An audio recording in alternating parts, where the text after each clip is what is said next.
Olá, colega professor Soniwana, e este vídeo faz parte da especialização em altas habilidades e superdotação do Instituto Sapiens. Nele eu vou falar um pouquinho sobre o enriquecimento escolar e de que forma que ele pode auxiliar professores e alunos em sala de aula. Este modelo de enriquecimento escolar foi desenvolvido por Joseph Renzulli e aborda uma forma da gente enriquecer, da gente melhorar, da gente ampliar o currículo desenvolvido em sala de aula para as crianças e para os adolescentes em idade escolar. Neste foco que eu estou dando, Então, o enriquecimento escolar refere-se a atividades curriculares diferenciadas e complementares à instrução regular, com o objetivo de promover o desenvolvimento das potencialidades dos alunos, O foco é estimular o pensamento criativo, autonomia, curiosidade intelectual, envolvimento com projetos significativos, com desafios, Esse modelo ele não se baseia apenas no avanço de conteúdos tradicionais no dia a dia da escola, mas principalmente a ampliação e o aprofundamento da experiência educacional, de forma que a gente possa valorizar o processo de aprendizagem mais do que as simples assimilações e informações, aquela cobrança mais tradicional. Temos 3 níveis de enriquecimento que podem ser aplicados, Então, a gente pensando numa turma de forma coletiva, a gente pode iniciar pela exposição, que é o tipo de enriquecimento 1, Exposição a estímulos diferenciados, que a gente possa aumentar o repertório cultural dos alunos, que a gente possa promover a criatividade também e até fazer um diagnóstico dos assuntos que eles mais gostam, das áreas em que eles gostam mais de transitar. Um segundo tipo é o desenvolvimento de habilidades de pensamento, de metacognição, com foco de ensinar estratégias cognitivas, criativas para lidar com problemas complexos, treinar o pensamento crítico, criativo, divergente, resolver problemas, desenvolver habilidades de questionamento, uso de tecnologias, escrita criativa, enfim. O objetivo é preparar os alunos para trabalhos que sejam investigativos, e que eles sejam mais protagonistas nesse processo. E no tipo 3, a ideia é promover, dentre outras, a produção de projetos que sejam autênticos, de acordo com as áreas que eles mais se identificam, Então, pode ser trabalho individual, trabalho em grupo, orientado com professores, pelo tema de interesse dos alunos, podemos ter apresentações de resultados, Essas atividades, elas são diversificadas para que a gente possa promover tanto a profundidade do estudo, quanto o envolvimento dos estudantes com essas atividades que sejam propostas, É importante que a gente olhe para critérios que sejam multidimensionais, então não só o desempenho acadêmico, mas o engajamento, a criatividade, a liderança, a participação e o envolvimento com outros profissionais também, Profissionais que estejam fora da escola. De certa forma, seria a gente conseguir implementar aquilo que tanto se fala, de pesquisa, de metodologias ativas, de movimentos que façam com que os alunos tenham protagonismo na sua aprendizagem, na construção do seu conhecimento. Esse tipo de recurso, de modelo, de sugestão, ele traz muitos benefícios porque ele vai respeitar o ritmo e os interesses dos alunos, no sentido de potencializar esses interesses, Vai desenvolver competências como criatividade, pensamento crítico, trabalho colaborativo, comunicação, autonomia, que normalmente acabam não tendo espaço no ensino regular, Da mesma forma, permite que os alunos com altas habilidades sejam reconhecidos, porque a gente sabe que uma das grandes dificuldades dos alunos com altas habilidades é a dificuldade de lidar no relacionamento interpessoal, Porque eles acabam ficando muito marcados e ao invés de isso ser uma coisa positiva, muitas vezes acaba sendo um problema, Então, se a gente tivesse uma dinâmica, que nós fizéssemos como professores, pequenos projetos, aprendizagem baseada em projetos,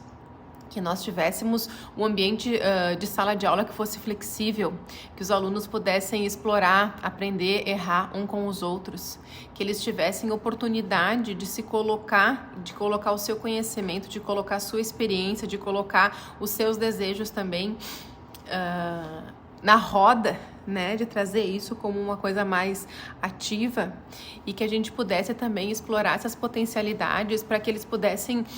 não somente estudar de forma individualizada, mas que houvesse também o espaço para que os nossos alunos pudessem se colocar dentro dos grupos, né? De forma a olhar para esses interesses e de que forma que nós, professores, podemos mediar essa construção do conhecimento. Eu vou aproveitar o vídeo para trazer um exemplo que nós tínhamos na escola em que eu atuava como coordenadora pedagógica até o ano passado, e nós tínhamos a caixa que a gente batizou de Terminei, e agora, né? Cujo foco era também atender os alunos de altas habilidades que nós temos, mas principalmente permitir que todos eles pudessem enriquecer o seu próprio currículo na escola. E nesse sentido a caixa era composta por diferentes materiais, né? Já eram alunos que eu conhecia há bastante tempo, as turmas que nós tínhamos.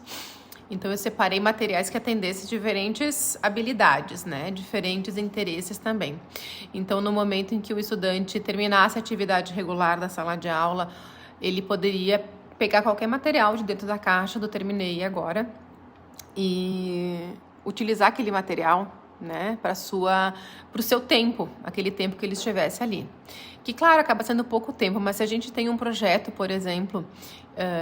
interdisciplinar ou um projeto do conhecimento e do interesse dos estudantes, nesses momentos em que eles ficariam ociosos, eles podem continuar desenvolvendo o seu projeto, né? Eu acho que é uma possibilidade da gente olhar para o sistema educacional como um todo e conseguir perceber essas variações que existem nos tempos, no ritmo de cada aluno, nos interesses de cada aluno e proporcionar situações que resolvam este problema beneficiando a todos e não uma forma que apenas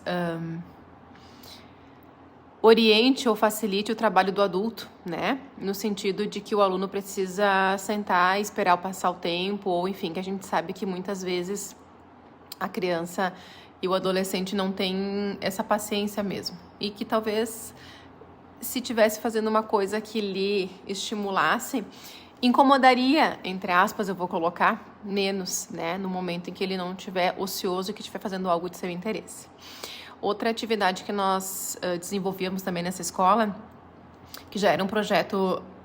de muitos anos, né? Mais de uma década, é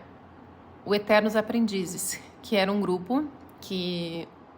atendia semanalmente os alunos de altas habilidades e superdotação. É uma escola pública municipal, né? E a gente fazia um encontro semanal de 2 horas, 2 períodos, né?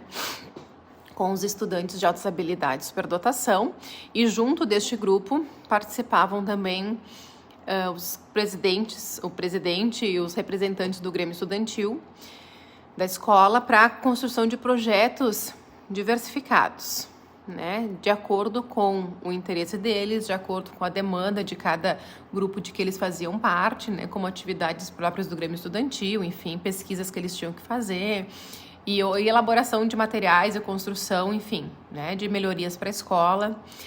sempre utilizando, então, essa facilidade que os alunos com altas habilidades possuem, né, para resolver problemas, e também enriquecendo, de certa forma, o currículo também dos demais que também têm suas potencialidades, e nessas atividades de enriquecimento escolar a gente percebe muito essa dedicação dos alunos, porque eles estão sendo vistos, reconhecidos, todos eles, né, e podendo fazer para além daquilo que a escola oferece, né, no sentido mais elementar, né, buscando ir além, desenvolver outras habilidades que no dia a dia a gente sabe que não são desenvolvidas, né, e que talvez isso resolvesse, não digo todos, mas uma grande parte dos conflitos, né, interpessoais que ocorrem na escola de forma natural, mas que a gente pudesse olhar, valorizar e que o aluno pudesse enxergar que o espaço escolar ele é mais uma parte da vida dele, né? Não é uma parte alheia, porque muitas vezes a escola parece tão distante da vida real, né? Por ter um método que valoriza ou uma coisa ou outra, né? E ter espaço para todos eles, com certeza faria com que os conflitos fossem menores e principalmente que o desenvolvimento deles fosse de forma o mais integral possível. Obrigada.